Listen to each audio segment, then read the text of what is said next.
హల్లెలూయా. Good morning. ప్రతిదినము దేవుని కృపావార్త కొరకు ఎదురుచూస్తున్న నా ప్రియమైన దేవుని బిడ్డలకి నా వందనాలు.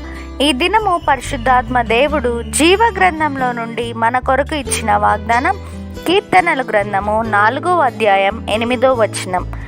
యెహోవా, నెమ్మదితో పండుకొని నిద్రపోవుదును, నేను ఒంటరిగా నుండినను నీవే నన్ను సురక్షితముగా నివసింపచేయుదువు.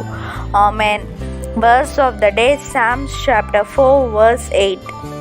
In peace I will both lie down and sleep, for you alone, O Lord, make me dwell in safety. Amen. ప్రభు యొక్క కృపా సమాధానాలు మీకు మీ కుటుంబానికి ఎల్లప్పుడూ తోడైండునుగాక.